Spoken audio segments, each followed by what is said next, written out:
Major नवीदुर Rahman साहब, आपकी life, आपकी जो फौजी लाइफ है दास्तानों से, मार्कों से भरी पड़ी है।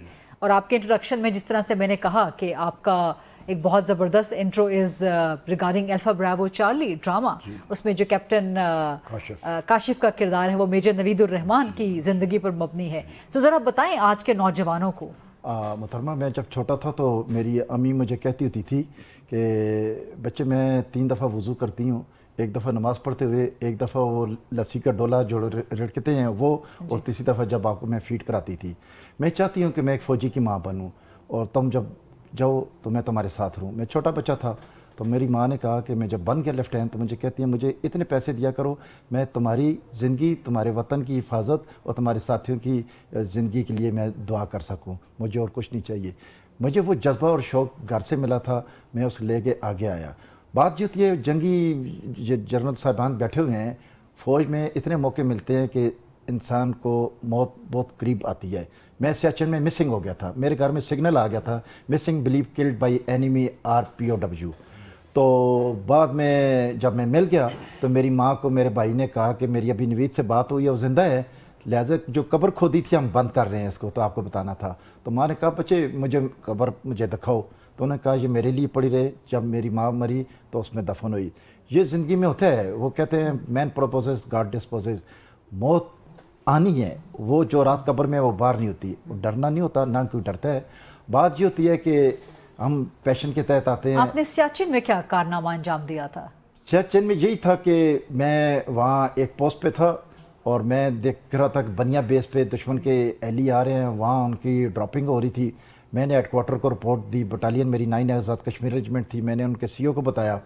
उन्होंने जब आदमी आगे भेजे तो दुश्मन की पीछे यूनिफॉर्म स्लोप थी और हमारी तरफ से वर्टिकल अप्रोच थी। फिर मैं भी उसमें वॉलंटियरली शामिल हो गया। टाइम कम था, उनका कैप्टन विजय कुमार एक हद तक ऊपर जा चुका था, अगर ऊपर जाता तो हमारा ग्राउंड और एयर लिंक रेस्ट्रिक्ट हो जाता। मैंने अपने आप को वॉलंटियर, कि मेरी 1.5 साल सर्विस थी, मैं बहुत स्लिम था और मैंने कहा जी मैं सुसाइडल मिशन के लिए अपने को पेश करता हूँ। और जो लामा जिस कंपनी ने इसको डिज़ाइन किया था, ये 18,000 पे सिर्फ 1.5 साल की उस वक्त आपकी सर्विस थी और मैंने बेसिक कोर्स भी नहीं किया हुआ था। You must have been so young. बहुत उस पर इंसान नौजवान होता है, जिंदगी गुजारना चाहता है, आपने कहा कि नहीं, असल में जब सोल्जर मैं आते शहीद हैं, होने के लिए अपने आप को यहाँ लोग आते हैं वो पैशन के तहत आते हैं ना, जिसको शौक ना हो उसको नहीं आना चाहिए, क्योंकि ये शौक का एक जज्बा और उसके तहत होता है और बाकी लोग इसमें नहीं चल सकते। चीज़ ये होती है कि मैंने अपने आप को किया और मैं 3 दिन नीचे 72 घंटे आगे बगैर लॉजिस्टिक, बगैर कम्युनिकेशन के वहाँ रहा।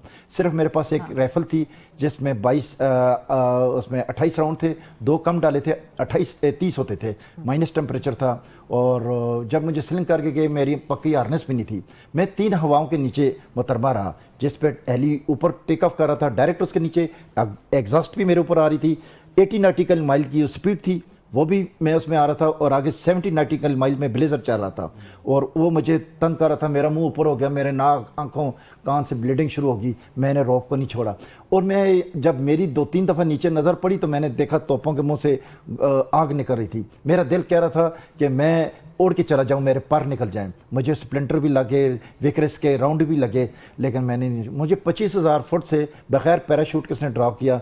मैं क्लबबाजियाँ खाता हुआ 22,158 फुट की बुलंदी पे आगे लगा, नवीद टॉप पे, वहाँ से स्लिप हो गए, 21,400 की क्रेविस पे गया। मेरे ऊपर एक बहुत बड़ी स्लाइड आ गई थी और मैं वहाँ से बड़ी मुश्किल से वहाँ निकला। मैंने खड़े हो गए धुंध में अल्लाह अकबर की अज़ान देनी शुरू कर दी। मुझे समझ नहीं आ रहा था मशरक़ किधर है, मगरब किधर है। मैंने फिर 4 राउंड फायर किए, front, back, right, left, so that enemy should realise कि पाकिस्तान आर्मी जहाँ सक्सेसफुली लैंड हो चुकी है। फिर मेरे आगे कुछ 2 ट्रुप्स की लाइनें मुझे नज़र आ रही थी। इस तरफ से 4 गोरखा थी, उस तरफ 9 कुमामा थी। 4 Gorkha was commanded by captain Vijay Kumar, जिसके बाद मेरी झड़प हुई, उसको मैं ज़िंदा गिरफ्तार करके पाकिस्तान ले आया था ज़ख्मी हालत में।